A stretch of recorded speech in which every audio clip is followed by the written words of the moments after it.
പണമുള്ളവനെ സ്നേഹിക്കാൻ കഴിയുകയുള്ളൂ, അല്ലെങ്കിൽ അങ്ങനെയുള്ള സ്നേഹം സ്വീകരിക്കാനേ ആളുള്ളൂ എന്നതൊക്കെ വെറും തെറ്റിദ്ധാരണ മാത്രമാണ്. കയ്യിൽ പണമില്ലാതെ തൻ്റെ ജീവിത പങ്കാളിയുടെയോ വീട്ടുകാരുടെയോ ആഗ്രഹം നടത്തിക്കൊടുക്കാൻ കഴിയാതെ വിഷമിക്കുന്നവരാണോ നിങ്ങൾ?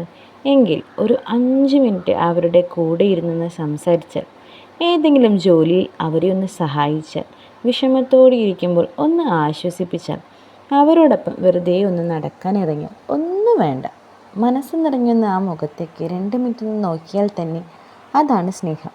അതിൽ നിന്നും ലഭിക്കുന്ന സന്തോഷത്തിനും സമാധാനത്തിനും പകരം നിൽക്കാൻ ഒരു സ്വർണത്തിനും ഡയമണ്ടിനും കഴിയില്ല. ഏതൊരു സാധാരണക്കാരനും ഇത്രയൊക്കെ ആഗ്രഹിക്കുന്നുണ്ടാവുകയുള്ളൂ. വലിയ വലിയ ഗിഫ്റ്റുകൾ വാങ്ങാനും പണമുണ്ടാക്കാനുമുള്ള ഓട്ടത്തിനിടയിൽ ഇത്തരത്തിലുള്ള ചെറിയ കാര്യങ്ങൾ, നമ്മെക്കൊണ്ട് മാത്രം സാധിക്കാൻ കഴിയുന്ന ഈ നിസ്സാര കാര്യങ്ങൾ ശ്രദ്ധിക്കാൻ പോലും ആരും തയ്യാറാവുന്നില്ല. ഏത് ഘട്ടത്തിലും കൂടെയുണ്ട് എന്ന് നൽകുന്ന ധൈര്യവും സന്തോഷവും, അതിൻ്റെ ഒരു ഫീൽ അതൊന്ന് വേറെ തന്നെയാണ്.